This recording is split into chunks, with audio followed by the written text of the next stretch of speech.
If there's one thing that I can say is consistent in my career, is failure. Everything I have tried to do, I have failed at. In fact, so many times that I just don't even count. When I was 19 years old, I moved out to Los Angeles. I went to Musicians Institute. I did graduate with honors there. But afterwards, I joined and played in several bands. And we headlined all of the clubs on the Sunset Strip. This is from like 1989 to 93, 94.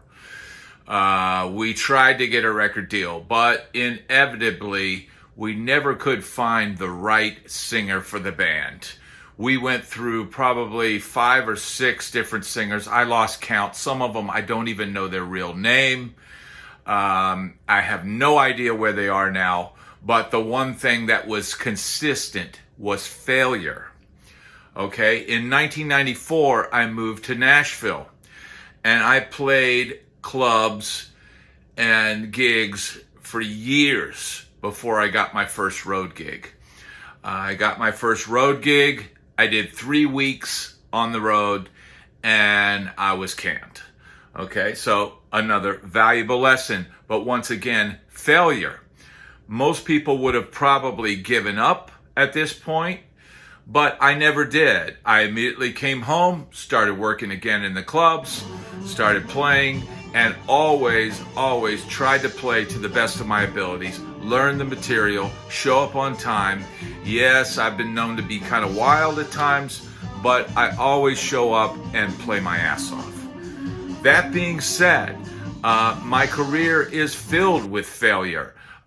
We, at one time, got a record deal for a project called Rap Necks. I got hooked up with a buddy of mine, and we wrote some rap rock songs, and really about the time of Eminem and all of that. We were flown out to California to do Farm Club with Jimmy Iovine. We played with Stained. We played with Macy Gray. We came really close to getting signed by Jimmy Iovine, but he passed. Okay, so once again, failure. But we did get picked up by a label. Alan Kovac out in California and Los Angeles signed the band. It was the same label that Motley Crue was on at the time. We got a small amount of money. And then promptly 3-4 months later, the label folds. So once again, failure, failure, failure. Okay, did I stop? Did I cry? Did I give up? No, I kept going. I kept going and I kept going. I kept playing gigs. I kept networking. I kept doing whatever I did, to survive. Because basically it came down to survival. The only thing that I've ever wanted to do was play music, to play guitar. And I just kept doing it. I don't know anything else. Okay, so then I played with an oldies act. I toured. I did that for a lot of years. Then got offered to play with a country act. When country music changed and became more rock and roll, I got the call to do that. So I went and did that. A few months in, the singer decides to leave the band. Grabbing at straws, I suggest, hey, let's just get another singer and let's keep going. Let's keep going. And we did that. They grabbed a new singer. We went back out on the road. We tried to get some momentum and they tried to do another record and all that. And once again, failure. Okay. The singer quits. The band breaks up and you're thrown back, at home, no gigs, and a mortgage to pay. Once again, failure, failure, failure. Okay. Did I quit? Did I cry? No. I immediately started a band and started playing once again in Nashville and working with my regular contacts. There's certain people that I could always count on when I came home that would hire me to play on their gigs. They knew I was going to do a good job, and I was able to always fall back on those people, and I thank them very much. They know who they are. Okay, so after that, after doing all that, then I went back out with the Oldies Act. They took me back. I did that. I played my gigs around town. I recorded, did the Rap Next album. I also did a band called Load Sock. Great songs, but no success. No success. We also did another project called Suitcase Pimps. We were voted best indie album by, one of those online things or whatever. But no success. Didn't get signed, didn't get a deal for Load Sock, didn't get a deal for Suitcase Pimps. Label folded with Rap Next. Failure, failure, failure. The only thing consistent is failure. The only thing that was consistent that I could control was whether I quit or not. And I never quit. Okay? So I'm back with the Oldies Act. I then get a call to go out with another country act. And I was hesitant to do it, knowing that the Oldies Act was consistent. In fact, he's still out touring now. But I decided to take a chance and go out with a country act. At this time, I'm probably 46 years old. Never quit, just kept going. Okay? So I go out with this country act, and as it turns out, the country act, for Nashville, they used their backing band on their albums. So I played on like 3 albums, a bunch of different singles and bonus tracks and all that kind of stuff. We did thousands of shows, literally thousands. It was a grueling schedule that we kept. I also sang lead vocals on all the choruses.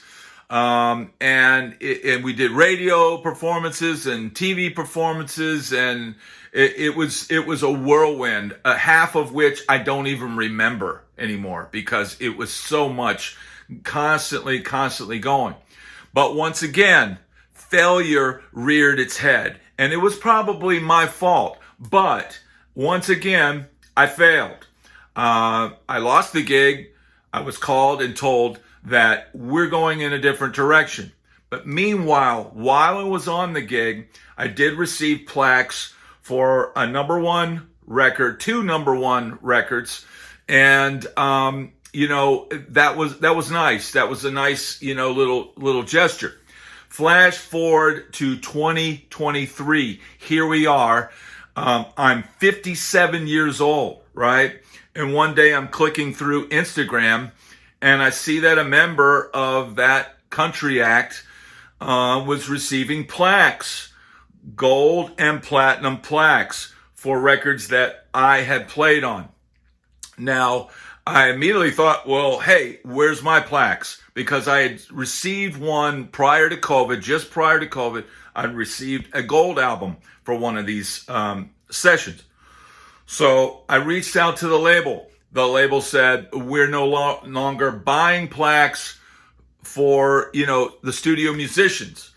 So once again, I'm at an impasse. Once again, failure. You're not going to get your plaque. But you know what? I said, nope, I keep going. That's what I do. So I reached out to some friends. I made a contact at the, production company for the plaques. I was able to get approval from the label, and you know what? It came out of my own pocket, but I bought the plaques. Why? Because after 57 years and thousands of gigs and thousands of heartbreak and failure after failure after failure, I had earned my first platinum album, or platinum single, that is, award, RIAA certified. I also at the same time got a gold album, my first gold album, and another plaque. I don't even know off the top of my head the certifications. But at 57 years old, to receive that was monumental. It's not the greatest moment in my life. The greatest moment in my life is marrying my wife, and at 53 years old, having my first child, my daughter, Mia. But the point is this: Whatever you're doing, whatever your goal in life is, do not quit. Do not say, I give up. Keep going. You can succeed. You can achieve your goals. It doesn't matter how old you are. It doesn't matter what you've done, what your past is. All that matters is the present. And in the present, you keep moving. That's my message today. And I hope it reaches you. And I hope it helps somebody out there. Thank you for your time. Please click like and subscribe. Thank you.